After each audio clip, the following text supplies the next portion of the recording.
Taxi FM 93.1 FM. Lomé Togo, abonne-toi à Radio Taxi FM TG sur YouTube. Like, commente et partage ton programme préféré diffusé sur la géniale des radios Taxi FM. Taxi FM sur YouTube, Radio Taxi FM TG. Les programmes de la géniale des radios de ta capitale en boucle.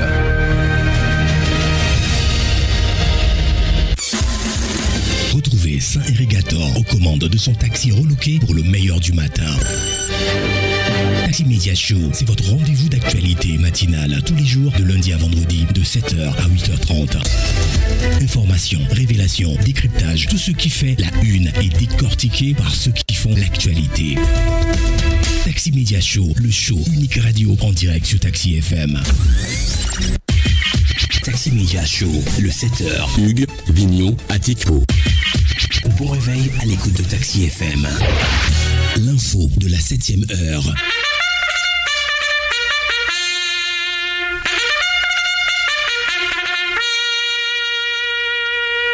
« 7h, 8h15, Irrigator et les rédactions sont à l'antenne pour le show du matin. »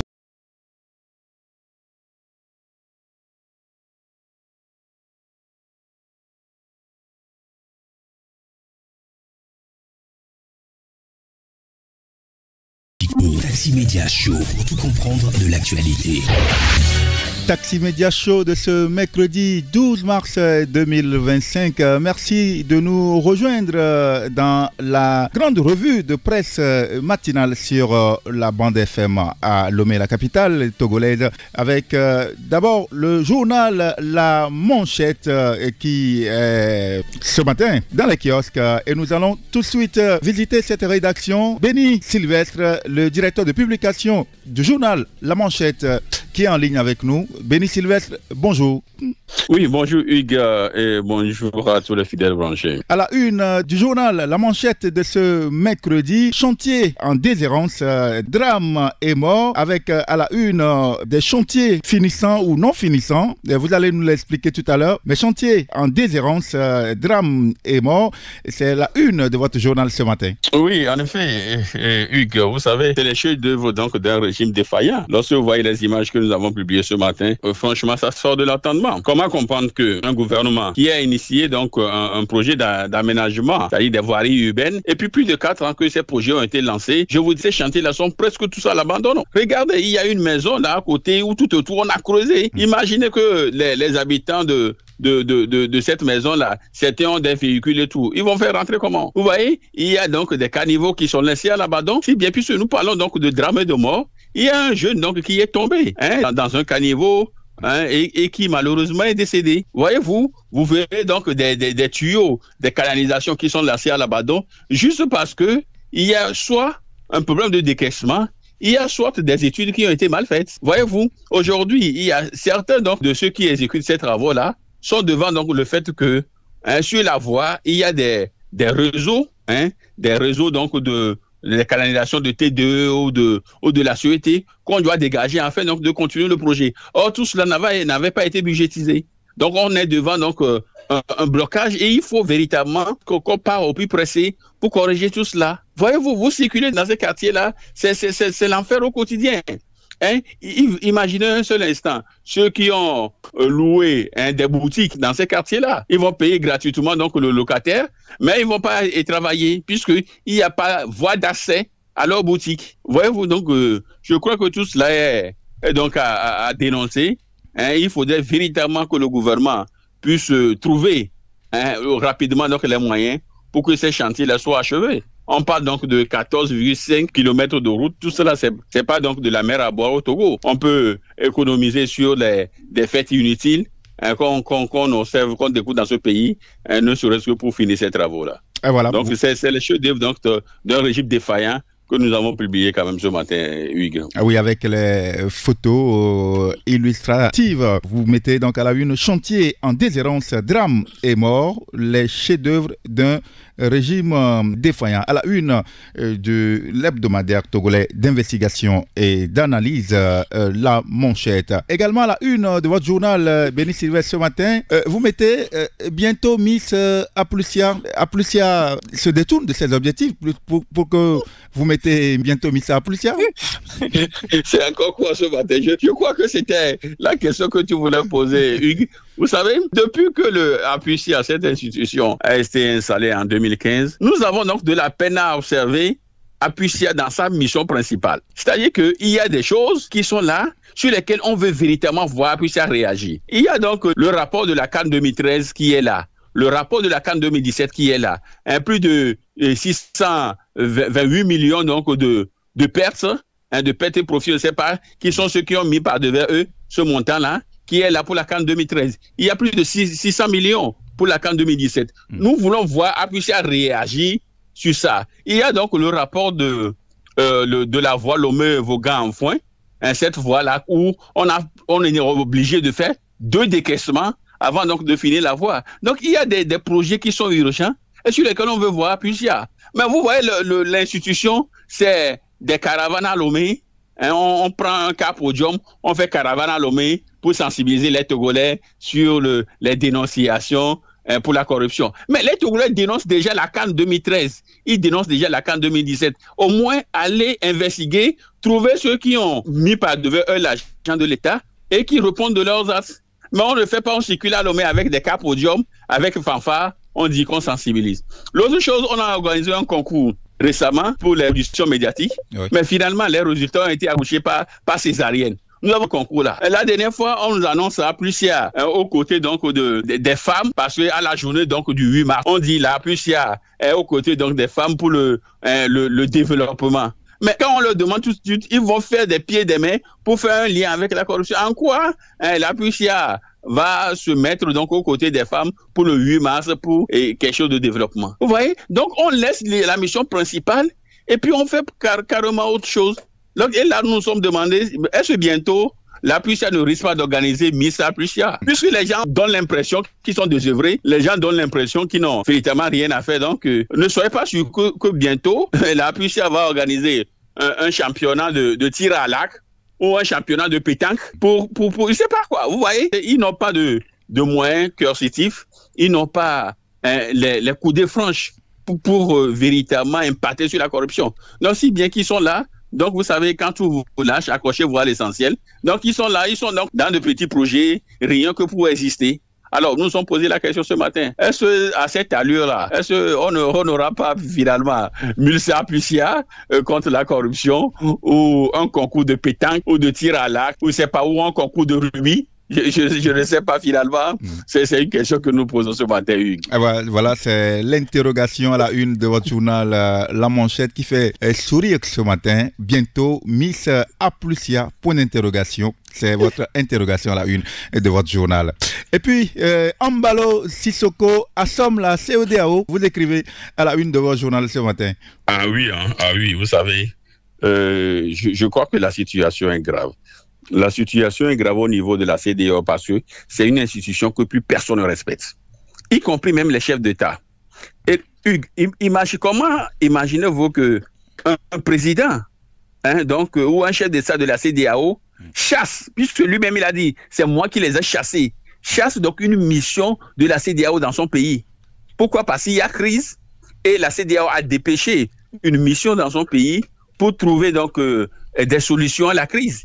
Et donc, la mission qui était donc en Guinée-Bissau avait une feuille de route et donc doit rencontrer tous les protagonistes de la crise ou toutes les parties afin donc de définir une feuille de route de sortie de crise. Et patatras, le chef d'État de ce pays, le général Umaru Sissoko Ambalo, dit que non, que lui, on doit nous monter la feuille de route, que c'est lui qui doit valider avant qu'il ne fasse quoi que ce soit. Et puis, il leur a donné 24 heures de quitter son territoire. Sous menace d'ailleurs. Vous savez que c'est un général. D'abord, le pays est militarisé depuis un moment. Depuis qu'il a dissous donc le Parlement qui a l'opposition, il a militarisé le pays. Plus de manifestations de l'opposition, plus de manifestations des populations. Et donc, il donne 24 heures. Quand un général vous donne 24 heures de quitter son territoire, et Hugues, si vous ne quittez pas, donc ça veut dire que vous concédez donc votre bord. Vous avez vu que vous mettez votre vie en danger. Donc, la délégation a pris ses clics et ses claques et a quitté rapidement donc la Guinée-Bissau. Voilà. Voyez-vous? Et puis, il va plus loin. Maintenant, toi, tu avais chassé une délégation de la CEDEAO. Hein? C'est-à-dire qu'un pays qui est membre de la CEDEAO, tu as fait chasser la délégation. Maintenant, vous savez ce qu'il demande? Il demande à la CEDEAO de lui présenter des excuses publiques. C'est-à-dire que vous chassez une mission de la CEDEAO et vous demandez maintenant à la CEDEAO de vous présenter des excuses publiques. Ah oui, tout simplement parce que la mission de la CEDEAO a rencontré aussi les opposants de Embalo Sissoko. Justement, voilà. La mission doit rencontrer toutes les parties. Et la mission avait même déjà échangé avec le chef de l'État sur sa mission, sur la manière de conduire donc les travaux sur ce territoire-là. Vous voyez que plus personne ne respecte la CEDEAO. La CEDEAO est réduite aujourd'hui. C'est pas une portion congrue, plus personne. Or, en 90, imagine, en 90, la CEDEAO avait même envoyé une mission militaire, Ecomog. À l'époque, tout le monde craignait la CEDEAO. Mais aujourd'hui, bon, la CEDEAO ne dit plus rien à personne. Si les gens veulent assouvir leur dessein personnel, ils passent outre les recommandations de la CEDEAO, ils passent outre les décisions de la CEDEAO. Ils font ce que bon leur semble et après, bon, la vie continue. C'est pourquoi certains, fatigués de cela, les trois pays du Sahel ont profité.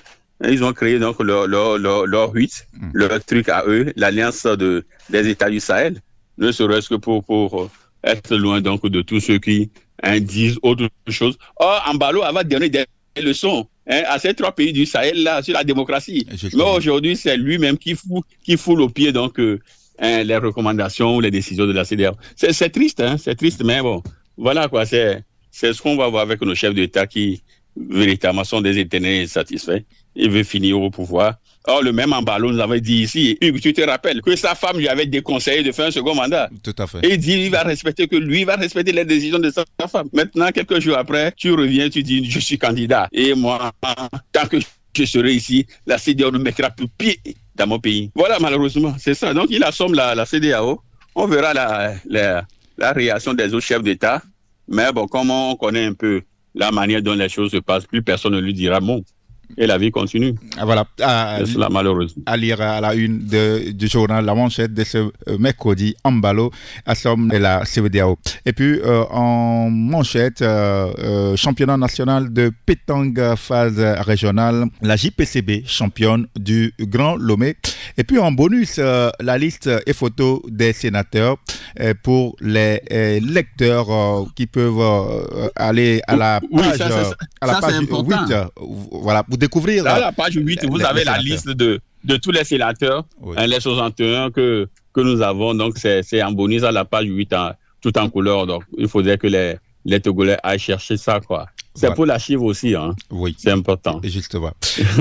Alors, merci beaucoup, Béni Sylvestre. Je rappelle que vous êtes le directeur de publication de La Manchette. Merci Hugues. Merci à toutes et à tous. Coucou à Francis, je crois qu'il doit être déjà là en train de manipuler les choses. Coucou à lui. C'est Justo. On va vous laisser partir avec cette chanson. Vous connaissez la chanson Vive le maire? Ah oui, je crois bien. Oui, le bon vieux temps, Vive le maire. C'est de la part des salopards de la Côte d'Ivoire. Ah oui, les salopards. Les salopards de la Côte d'Ivoire. Voilà. C'est avec cette chanson qu'on vous souhaite une très bonne journée. Merci beaucoup, Hugues. Et à très bientôt. À très bientôt.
Les salopards de la Côte d'Ivoire, vive le maire, voilà, pour illustrer tout à l'heure les propos de Béni Sylvestre, le directeur de publication du journal La Manchette.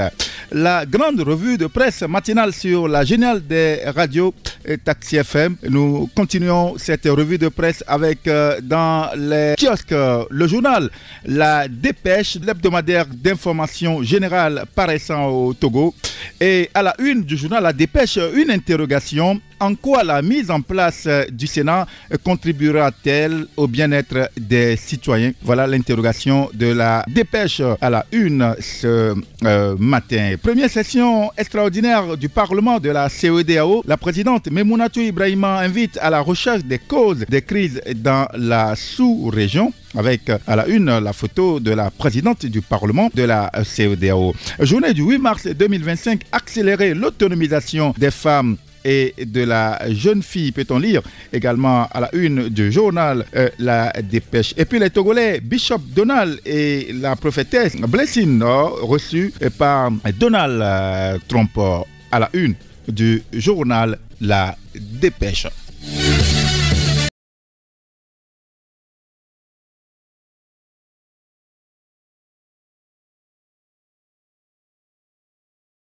L'enjeu est dans les kiosques avec le directeur de publication Jérôme Soussou qui est en ligne avec nous. Et à la une du journal, le triangle des enjeux, travaux à l'arrêt, chantier abandonné, coûts explosifs et vertigineux. Où va l'argent des constructions des routes au Togo? C'est encore une interrogation du journal Triangle des enjeux. Jérôme Soussou, bonjour. Bonjour Hugues. Oui, bonjour. Oui, bonjour à tous ceux qui nous suivent actuellement. Voilà. Nous évoquons cette interrogation à la une de votre journal ce matin où vous posez la question: où va l'argent des constructions des routes au Togo? Oui, bien entendu. Vous savez que beaucoup de chantiers de construction de routes, sinon des ruelles dans la capitale Lomé, sont complètement abandonnés. Les chantiers qui ont été ouverts depuis plus de 4 ans, aujourd'hui, on ne sait pas véritablement où se trouvent justement ces travaux, où ce qu'on en fait. Vous arrivez dans la commune Golfe 1, on dirait même dans les anciens quartiers de la ville de Lomé, où le maire de Golfe 1, M. Gomaro, a pris soin de faire des projets soumis au gouvernement qui a justement accepté de réaliser ces travaux de construction. Prenez la rue Mobutu Sese Seko qui fait face à la sortie principale de l'hôtel de Sarakawa jusqu'à Koresewa. Ce chantier, en tout cas depuis, si j'ai encore bonne mémoire, où la route là déjà construite sur le papier depuis 2006, si j'ai une bonne mémoire, avec un montant total de 2 milliards 600 millions. J'étais même à la conférence de presse lorsque la Chambre de commerce a lancé justement ces travaux, avec la construction de la gare routière qui va desservir tous les pays du littoral, c'est-à-dire depuis la Côte d'Ivoire jusqu'au Nigeria, tous les pays qui sont sur la côte. Oui. Qui viendront à Lomé, rester à la station d'Akoresewa là-bas. Et il y avait un projet très important pour la gare-station d'Akoresewa. Et depuis 2006 jusqu'à ce jour, on n'a vu rien pousser. Il y a tout ce qu'on avait prévu pour la gare routière, l'hôtel qu'on avait prévu, les magasins qu'on avait prévu, les boutiques qu'on avait prévu, le dispensaire qu'on avait prévu, on n'a rien vu. Et maintenant, la route même qu'on avait prévu construire, qu'on a même donné le nom de Mobutu Sese Seko, du boulevard du Mono jusqu'au pavé du boulevard Félix Houphouët-Boigny, rien n'est fait. Et depuis plus de 4 ans que ce chantier est ouvert, est encore resté à l'état. Vous prenez la rue qui passe devant le stade emblématique de la forêt sacrée à Sosa, qui descend justement sur le même pavé du boulevard Félix Houphouët-Boigny. Le chantier qui a été ouvert et qui d'ailleurs a déjà tué un enfant, est encore là. On n'a pas terminé. On n'a même pas, c'est complètement abandonné. Vous prenez la route qui va faire le retour de la rue Souza qui passe devant le marché de Baie, et sur cette rue qui en tout cas prend son début à partir de l'hôtel Guest House, qui tombe justement sur le pavé au feu Boigny. Ce chantier là aussi est resté abandonné. Vous prenez la rue au niveau de l'église Maria Auxiliadora, ces rues là aussi sont abandonnées. Je peux continuer de citer des rues qu'on avait ouvertes et qui sont restées abandonnées. Durant toute l'émission, je vais continuer par citer des rues et ça ne finira jamais. C'est comme ça dans tout Lomé, on avait ouvert des rues partout. Et bien ces rues là ne finissent jamais. Je vais revenir même sur la construction de la route Lomé-Vaughan-Enfouin. Cette route-là me tient véritablement à cœur. Ouais. Et puisque quand je prends la route de Lomé, je peux arriver dans mon village à Enfouin en passant par Vaughan. Cette route-là, qu'on avait commencé depuis très longtemps, a été à un moment donné abandonnée par l'entreprise. On a décaissé encore, je crois, 26 ou 30 milliards pour reprendre la même route. Et lorsqu'on avait interpellé le ministre d'alors, M. Nissao Niofam, à l'Assemblée nationale, et qui malheureusement disait que l'argent décaissé pour la construction de cette route a été donné à l'entrepreneur qui avait souscrit d'acheter les matériels du travail, alors qu'en réalité, avant de souscrire à un appel d'offres, il faudrait que cette entreprise ait tous les matériels. Malheureusement, on a dit que l'argent a été donné à l'entreprise pour s'acheter les matériels et que l'homme propose et que c'est Dieu qui dispose. Et jusque-là, le ministre là est tranquille dans son cœur, personne ne lui dit rien.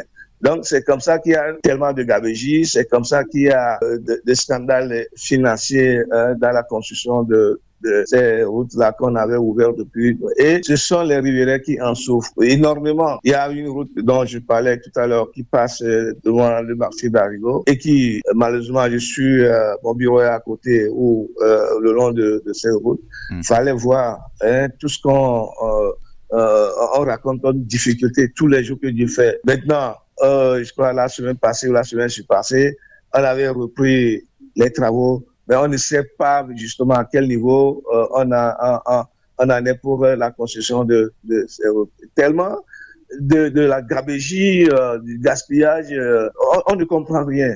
On ne comprend rien.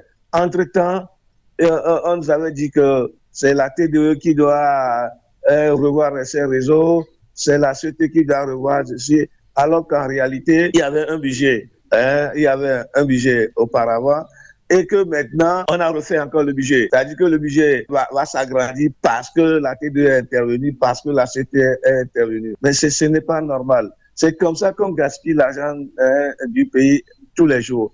Vous arrivez au niveau de la plage, on est en train de construire un hôtel qu'on appelait la cité des cocotiers. Et aujourd'hui, on est en train de démolir tout ce qu'on avait mis en place. Tout l'argent qu'on avait mis dans cette histoire-là est parti dans le fumée. Et ce n'est pas normal. On gaspille l'argent du pays et personne ne dit rien à personne. Et ceux qui sont dans ces trucs-là, sont fiers, ils continuent de le faire, continuent de faire. Ils sont contents dans la gabégie, ils sont contents dans les crimes financiers, ils sont contents parce que il y a impunité qui les court. Dans tous les cas, avec cette histoire, avec cette manière de faire, je ne pense pas que notre pays pourrait quand même se développer comme on le voit à côté de nous au Bénin, comme on le voit à côté de nous dans le Sahel, etc. Il faudrait que ceux qui gouvernent ce pays changent de manière de faire pour que le pays là prenne encore de l'envol. C'est le contribuable togolais qui se décarcasse, qui fait des tasses, qui fait ci, qui fait ça, et qui n'arrive même pas à trouver à manger, qui envoie son argent dans la fumée comme ça. Ce n'est pas normal. Voilà, je voulais apporter de l'eau à votre moulin pour dire que j'ai moi-même vu des bulldozers démolir le chantier de la cité des cocotiers. C'est en face de Ecobank Togo tout au long, en allant vers Sarakawa. C'est pour dire que, bien évidemment, cet immeuble qui était laissé donc à l'abandon est en train d'être démoli. Et vous évoquiez ce matin, à la une de votre journal, cette triste réalité. Où va l'argent des constructions des routes au Togo? avec quelques chiffres, Lomé, Vaughan, Enfoin. Vous parlez de 30 milliards. Rue Maria Auxiliadora, 2,25 milliards. Rue Mobutu Sese Seko, 2,6 milliards. De la Gabégie au scandale financier avec une photo assez illustrative du chantier de Maria Auxiliadora abandonné. Une rue abandonnée avec des flasques d'eau. Voilà ce qu'on peut retrouver à la une de votre journal. Alors, également à la une, vous mettez une atroce, la paralysie généralisée annoncée, Jérôme Soussou. Oui, mais par rapport à ce sujet, c'est un secret de polichinelle que ce conflit, c'est un conflit latent, redondant, qui dure depuis déjà plus de 4 ans, qui risque de devenir un tsunami qui va emporter tout le secteur si rien n'est fait concrètement quand même pour permettre à ce que ce secteur trouve de la quiétude. Alors, vous savez que le secteur des transporteurs est un secteur clé dans l'économie du Togo. Imaginez-vous un peu une paralysie, où est-ce que ça va donner? En tout cas, tout avait commencé à la veille du 10e congrès de ce syndicat. Vous vous rappelez que dans le temps, c'était monsieur Marcelin Amar qui était le président. C'est un syndicat qui a des du territoire. Et maintenant, avant de faire un congrès, il faudrait que ces commissaires, sous-commissions et commissions qui eux-mêmes, en tout cas, on dirait indépendants, qui ont des bureaux dans région sous-régionale et préfectorale, devaient renouveler leurs bureaux parce que ce sont les membres de ces bureaux qui constituent la délégation ou les délégués qui sont des délégués qui viennent au congrès pour voter pour l'élection du bureau national. Alors que pendant plus de 2 ans, il y a certains bureaux qui n'ont jamais été renouvelés et dans d'autres, il y a des abandons de postes. Alors que en réalité, on devait quand même normaliser la situation avant d'organiser le congrès, le 10e congrès. Et malheureusement, ceci n'a pas été fait. Cette situation a paralysé, en tout cas, a créé des mécontentements dans le secteur, ce qui a fait que les préparatifs de ce congrès, du 10e congrès, n'ont pas quand même pu aboutir. Cette situation les avait conduits, en tout cas, il y avait une fronde, il y a un groupe très important dans le syndicat qui conteste la manière que les choses se font. Et cette situation les avait amenés, je crois, par 2 ou 3 fois devant le tribunal du travail, qui par la suite a pris des ordonnances et allant jusqu'à la suspension provisoire des activités de préparation de ce congrès et qui avait même soumis les activités de préparatifs de ce congrès à un comité qui doit gérer. La même situation avait conduit les protagonistes devant l'ancien ministre des Transports, monsieur Acha Dedi, qui avait tenté vaille que vaille de résoudre le problème, mais il n'avait pas pu le faire. Et entre-temps, cette situation s'est aggravée lorsqu'on parlait de la rotation la présidente tournante. Alors qu'en réalité, selon les statuts de 2014 de ce syndicat, il n'y en avait rien de tout cela. C'est-à-dire que les statuts n'ont pas prévu une présidence rotative. Ce qui a fait que la situation, le conflit devient de plus en plus, le conflit devient plus venimeux, ce qui a fait que, bon, on ne sait plus à quel sein patatrie. À un moment donné, il y avait une, sous forme d'accalmie trompeuse qui, en tout cas, avait conduit à la nomination, selon les fondeurs, à la nomination de M. Sena Fambo, qui est l'actuel président de cette association UNATROT. Mais le groupe qui conteste avait entre-temps dit que, bon, comme il y avait eu des tractations pour que l'association retrouve sa quiétude, pour que les choses aillent au mieux. Bon, lorsqu'on avait nommé, selon eux, ils n'ont pas parlé d'élection, ils ont parlé de nomination. Lorsqu'on avait nommé M. Fambo, ils disent qu'ils croyaient en lui, que M. Fambo pouvait quand même permettre à ce que l'association puisse retrouver sa quiétude et que les choses pouvaient quand même aller au mieux. Mais comme tout entente, ils disent qu'entre-temps, monsieur le président actuel faisait des nominations des nominations fantaisistes au lieu d'aller à des élections, afin qu'on puisse quand même permettre de placer à la place qu'il faut des hommes qu'il faut. C'est-à-dire qu'ils faisaient des nominations et qu'il y a un critère fondamental chez eux. Ce critère-là, il faudrait que avant d'être membre du bureau, avant de prendre un poste de responsabilité, il faut détenir au moins 4 camions qui fonctionnent. Mais c'est fait qu'il y a certains qui n'ont pas de camions, qui n'ont peut-être qu'un seul camion, mais qui sont nommés à des postes de responsabilité, ce qui aggrave la situation tout le temps, ce qui fait contester le plus grand groupe de ce syndicat-là. Maintenant, il y a un nouveau rebondissement dans cette affaire. Et ce rebondissement de cette affaire, c'est justement l'incompatibilité qu'on constate aujourd'hui au niveau du président, M. Fambo, qui est devenu député. Alors que, en réalité, lorsqu'on est député, on ne devrait plus être membre ou prendre un poste de responsabilité dans une association. Et l'article 29, les articles, en tout cas 29, sont à 16 du règlement intérieur de l'Assemblée nationale a statué là-dessus. L'article 29, s'il faut le paraphraser, a dit qu'aucun député ne devrait pas, en tout cas un député en fonction, ne devrait pas quand même être membre d'une association jusqu'à tenter de prendre un poste de responsabilité parce qu'il y a incompatibilité. Et l'article 76 du même règlement intérieur de l'Assemblée nationale a prévu même des sanctions. Et aujourd'hui, le président actuel qui est député semble ne pas respecter ce règlement intérieur de l'Assemblée nationale où il fait partie. C'est-à-dire que ça donne l'impression que le président actuel veut s'accrocher à tout prix au poste de présidence du NATROP, ce qui encore verse de l'huile sur le conflit qui est déjà latent. Maintenant que les articles 29 et 65, comme l'a dit, a prévu ce qu'il faut faire. L'article 29 qui dit qu'on ne devait pas être membre d'une association et tenter même de prendre un poste de responsabilité lorsqu'on est député. Et l'article 76 qui prévoit des sanctions par rapport à ça, je crois qu'à mon avis, le président actuel devait quand même organiser des élections ou anticiper des élections pour quand même régulariser la situation. Mais maintenant, qui semble ne pas le faire, ce qui énerve plus le groupe frondeur et qui aujourd'hui menace vivement et annonce des paralysies généralisées dans tout le secteur. Et lorsque cet état des choses va arriver, imaginez-vous, je l'ai dit tout au début de mon intervention, imaginez-vous tous les dans le secteur des transporteurs est paralysé. Il n'y a pas de mouvement, il n'y a rien, les marchandises ne sortent pas. Imaginez-vous comment est-ce que ça va agir sur l'économie du pays. C'est pour ça que nous interpellons le président de l'Assemblée nationale, M. Kodio Adedie, de rappeler à l'ordre le membre de son Assemblée nationale, c'est-à-dire M.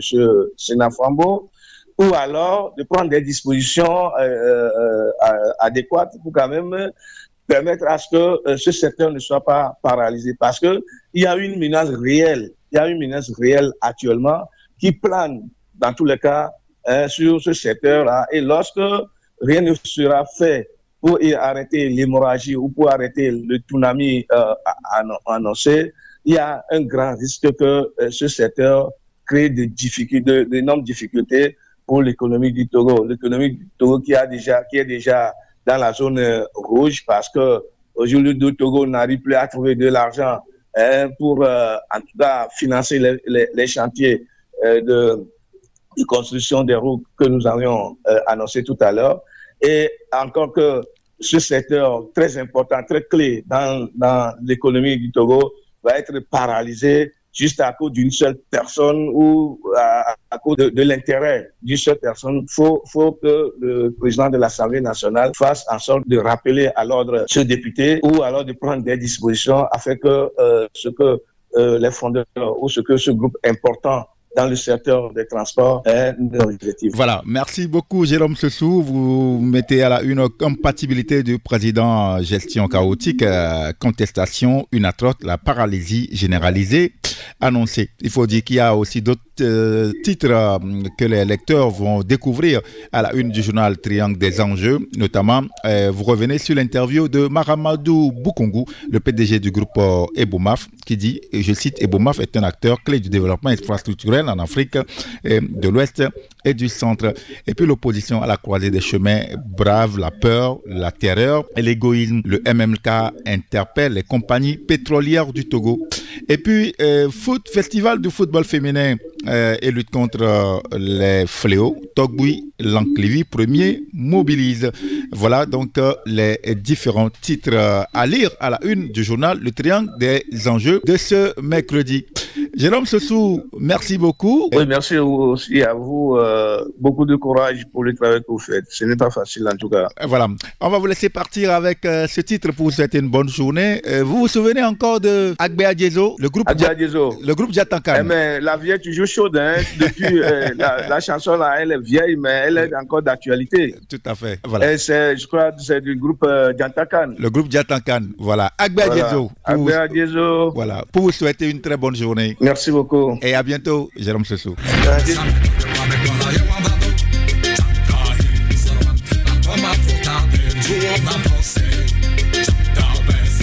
Agbe Adiezo, donc à Messia mais ne dit réseau.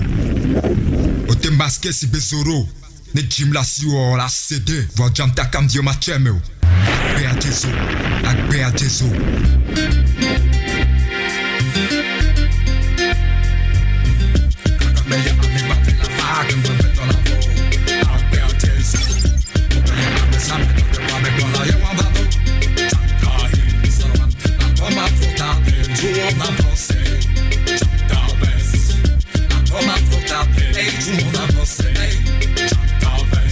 Si l'on me dit, t'es carré frère, pour qui demander, hey, viens plaquer au masque que ça vaut de pardonner. La boucle qu'on a bien donné, depuis tant d'années, consoler les cœurs percés, pour des larmes séchées déjà soupçonnées. C'est chaud la vie, faut des anti-chaud. Gars, qui se laisse toi, c'est décompter les personnes qui me sont chères, me sont arrachées. Si mes griffes, le poids moral est banni, le tas du risque reste inaperçu, du report, perfection. Si c'est le point de l'arrache, une fois de femme, une bâche. Taxi Média Show, 7h-8h. Hugues, Vigneault, Atiko. Tout de suite, la pub. Imaginez une seconde que vos épargnes puissent croître à chaque fois que vous dépensez et à un taux d'intérêt spécial. C'est la magie opérée par Seize, le nouveau produit d'épargne de EcoBank. Avec Seize, épargnez automatiquement un montant sur vos dépenses. Comment ça fonctionne? À chaque retrait en agence, au guichet automatique ou achat en ligne, un pourcentage du montant de votre transaction est transféré de votre compte principal vers votre compte Seize. Vous avez la possibilité de choisir la proportion du retrait à épargner. Votre épargne ainsi constituée est rémunérée à 3,75% l'année. Salariés, ouvriers, commerçants, souscrivez à Seize et dépensez tout en économisant. Rendez-vous dans l'agence la plus proche. Pour plus d'informations, contactez votre gestionnaire, appelez le +228 22 53 76 50 ou écrivez à assist@ecobank.com. La vie est meilleure quand on a droit au bonheur. Et le bonheur se vit au quotidien quand on a une sauce qui nous rafraîchit le corps. Voltique, une eau minérale naturelle avec une alliance unique de sels minéraux et son goût inaltéré pour procurer une santé de fer. Produit au Togo, certifié ISO 22000, prix international du meilleur goût, la bouteille de Voltique est 100% recyclée car notre engagement est de contribuer à un monde propre et meilleur. L'eau minérale naturelle Voltique apporte tous ses bienfaits à toute la famille. Avant, pendant et après le sport, buvez Voltique. Ne dites plus haut, dites Voltique. Retour des tubes dans un instant sur Taxi FM. Taxi FM. Taxi Média Show. Hugues, Vigneault, Atiko. Taxi Média Show, deuxième marche.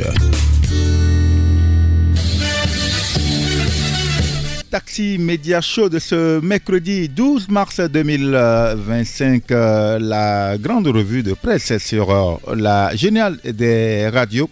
Nous avons visité les rédactions de La Manchette et puis du Triangle des Enjeux. Également dans les kiosques ce mercredi, le journal La Dépêche avec cette interrogation: à quoi la mise en place du Sénat contribuera-t-elle au bien-être des citoyens? À la une du journal La Dépêche.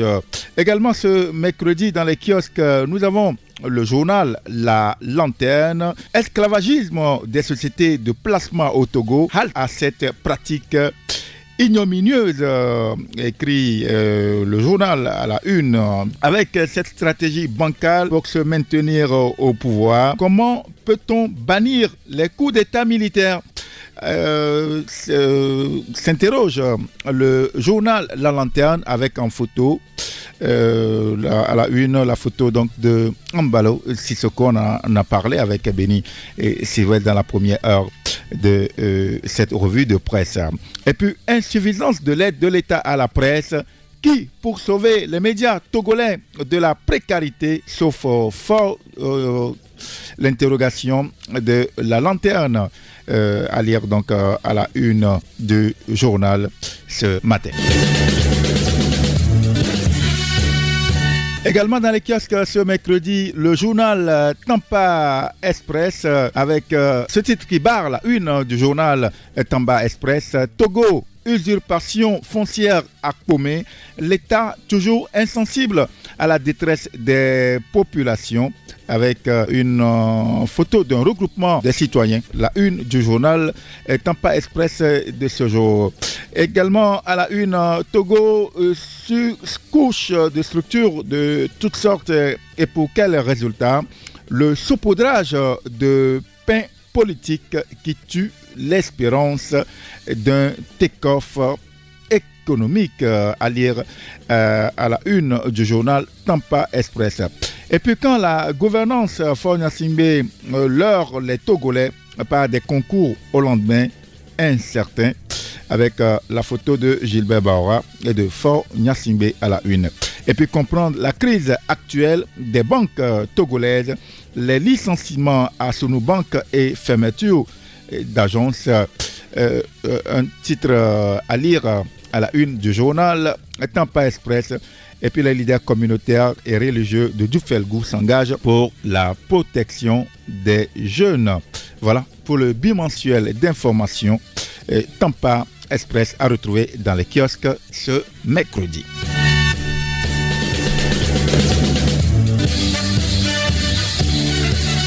Également dans les kiosques ce mercredi, le journal Le Messager, chasse traditionnelle en pays kabyé, fort à l'ouverture avec la photo du chef de l'État Faure Issawdina Gnassingbé.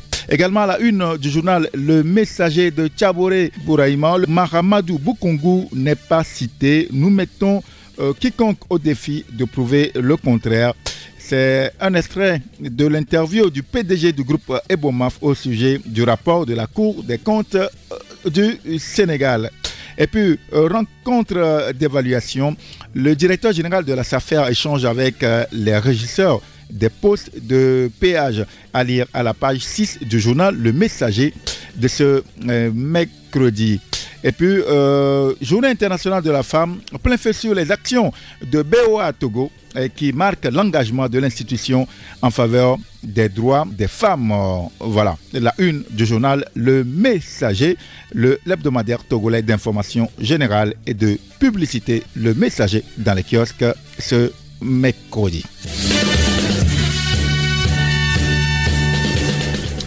Et puis nous allons visiter une rédaction du site en ligne. Il s'agit du site en ligne revueinfo.tg. Nous avons en ligne Caleb Akponou. Caleb Akponou, bonjour. Bonjour Hugues. Alors, on vous retrouve ce matin avec d'autres nouvelles informations. Vous mettez à la une de votre site Togo ce que risque les propriétaires des animaux errants. Est-ce que vous pouvez nous en dire beaucoup plus sur les sanctions que ces propriétaires des animaux errants encourent? Ok, merci beaucoup. Effectivement, aujourd'hui, il n'est pas étonnant de voir côtoyer dans les rues tous les jours des animaux, côtoyer les hommes. Mais en réalité, et c'est une situation qui devient pratiquement normale pour tout le monde, alors qu'en réalité, cette situation est punie par la loi.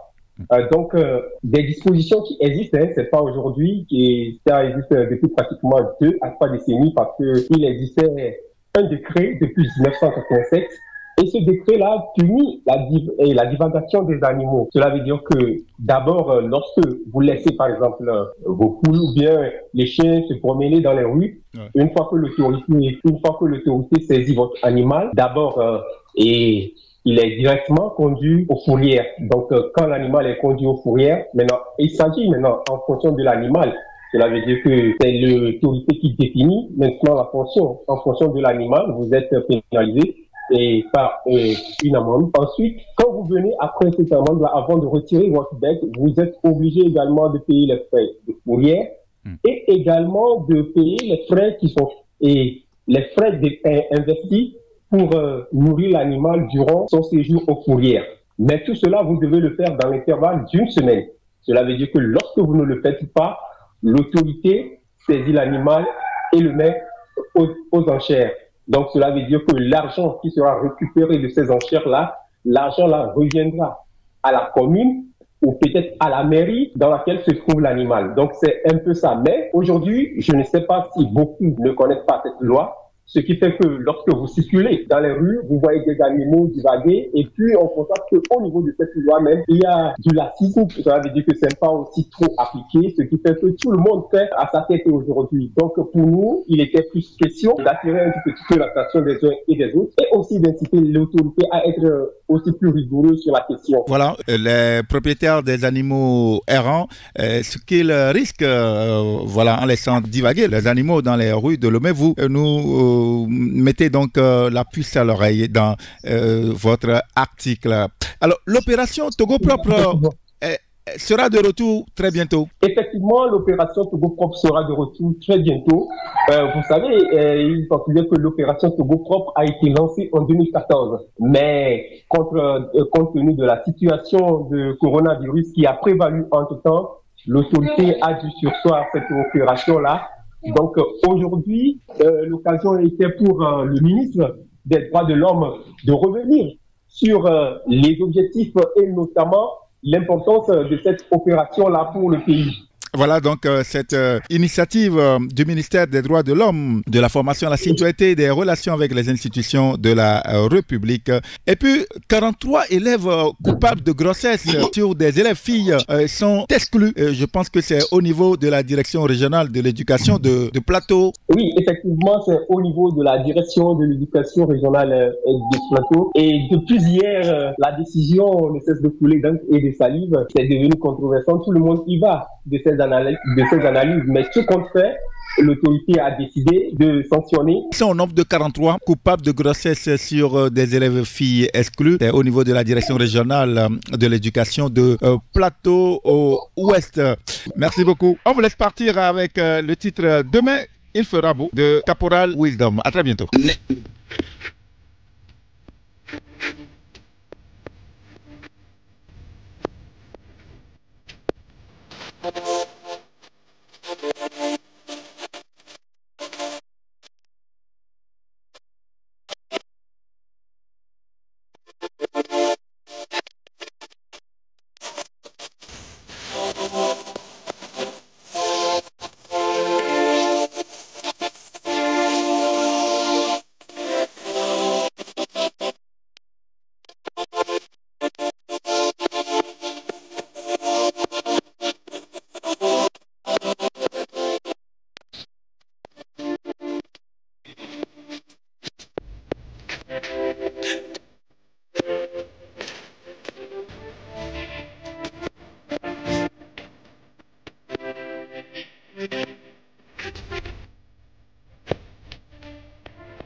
J'ai plus de votre rêve.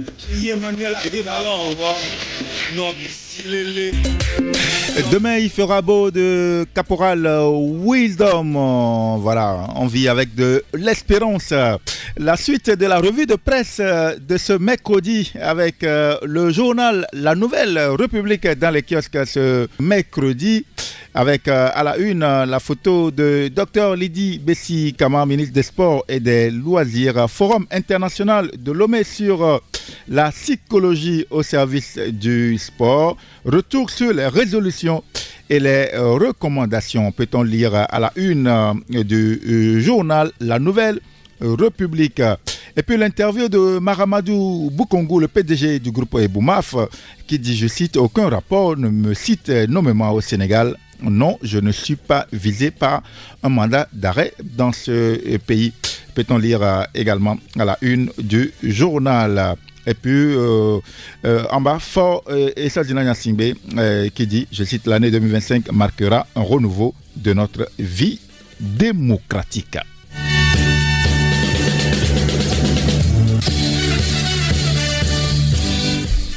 Le journal Dunia, Le Monde, dans les kiosques ce mercredi, le jeune musulman fait don d'un important lot de vivres aux fidèles de la région des savanes, avec en photo à la une, donc la photo donc de Afo Acha Dedi, remettant donc le lot de vivres aux fidèles musulmans.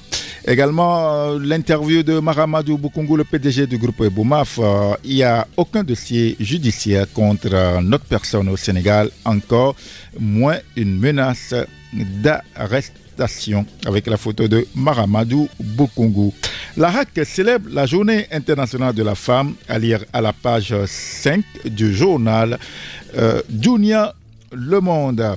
Et puis, carnet noir, décès de Pascal Adoko, le secrétaire général adjoint de la CDPA, avec la photo du regretté, à lire à la une du journal Dunia Le Monde.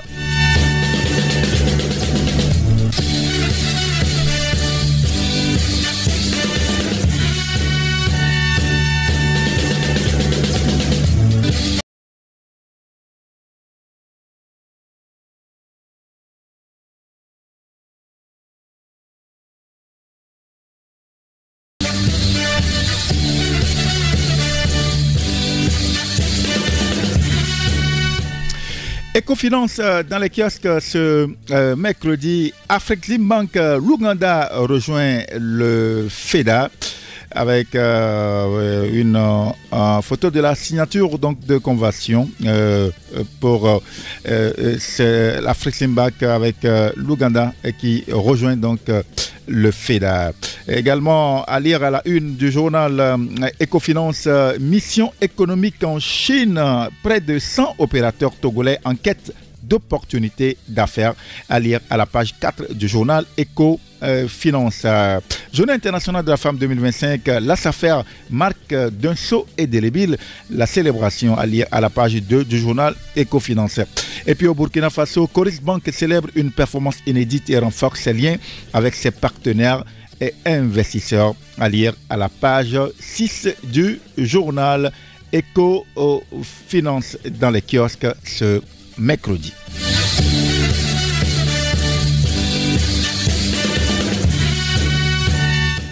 Le journal Vision d'Afrique est également dans les kiosques ce mercredi avec en manchette Journée internationale de la femme 2025.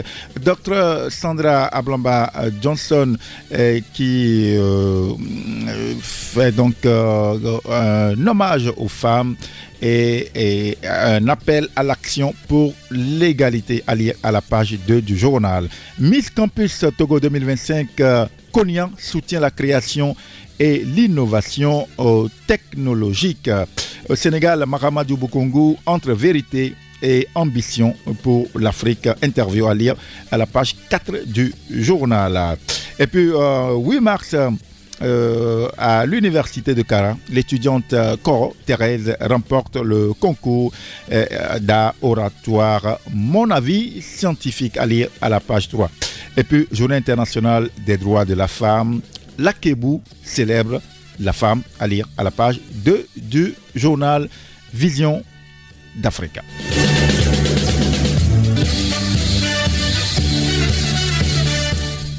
Le Magnan libéré dans les kiosques ce mercredi, avec à la une mise en œuvre de la 5e République, le Togo bascule déjà vers un régime parlementaire.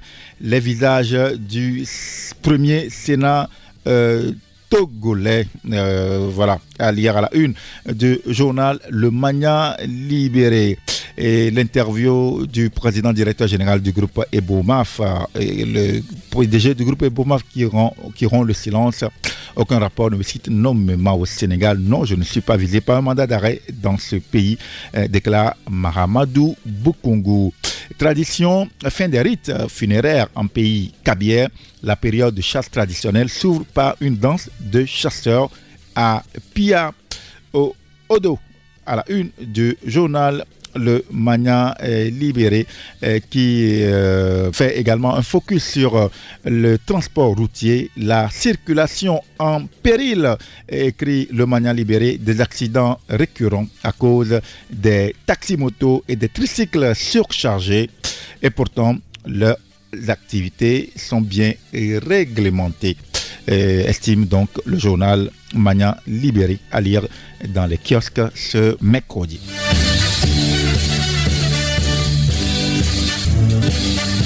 Et puisque nous parlons donc du transport routier, il y a embouteillage ce mercredi au niveau des kiosques pour les parutions. Gazelle Info, également dans les kiosques ce mercredi, le bimensuel d'information, d'analyse et de publicité, poste de péage, renforcement des capacités des régisseurs, à retrouver à la une du journal Gazelle Info. Interview de Love Lucienne à Mouzou. Quand les gens me voient au volant, ils s'attendent tous à voir ce qui va se passer. Voilà, cette interview de Love à Lucienne à Mouzou que je vous invite à découvrir à la page 6 du journal Gazelle Info. Et puis, gestion fiscale et sécurité, le Nigeria en tournée d'études à l'Office togolais des recettes. Et puis la journée internationale des droits des femmes, la HAC, outille les femmes, à lire à la une du journal Gazelle Info dans les kiosques ce mercredi.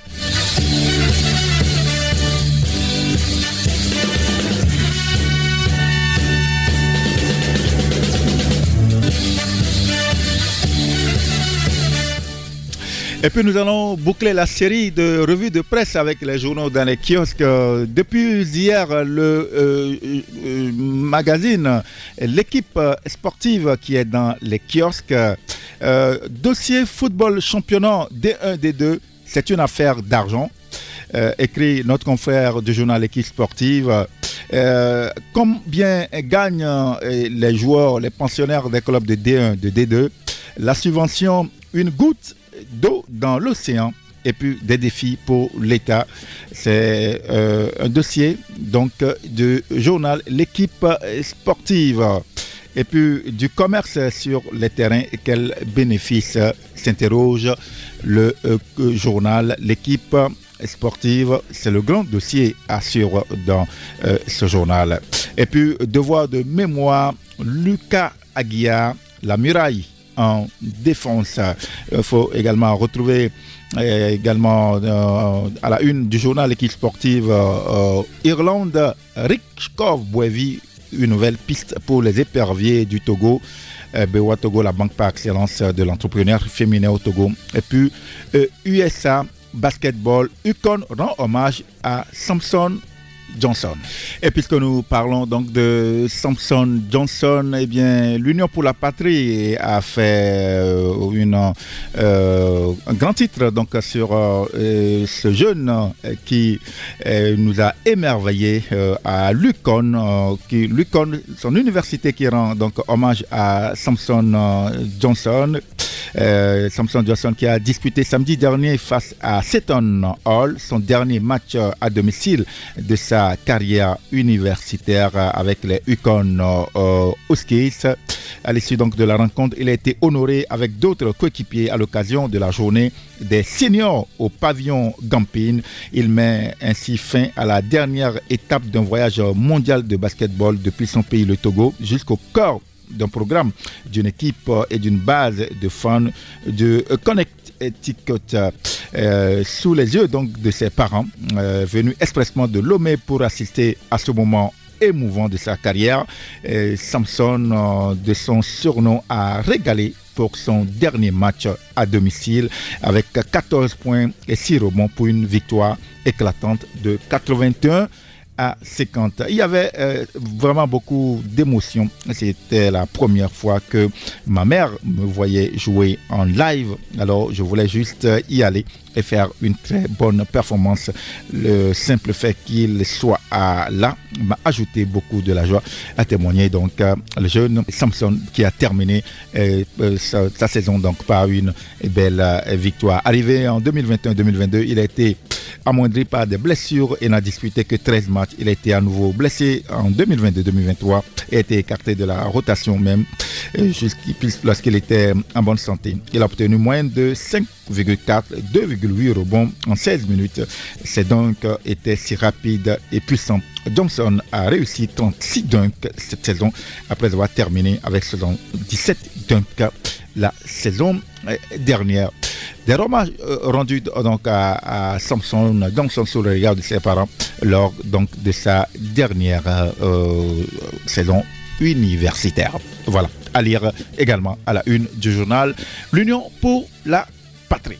Voilà, nous allons faire le récapitulatif des journaux dans les kiosques ce mercredi. Et le journal La Manchette dans les kiosques, le triangle des enjeux, Tampa Express, également le journal La Dépêche, le journal La Lanterne.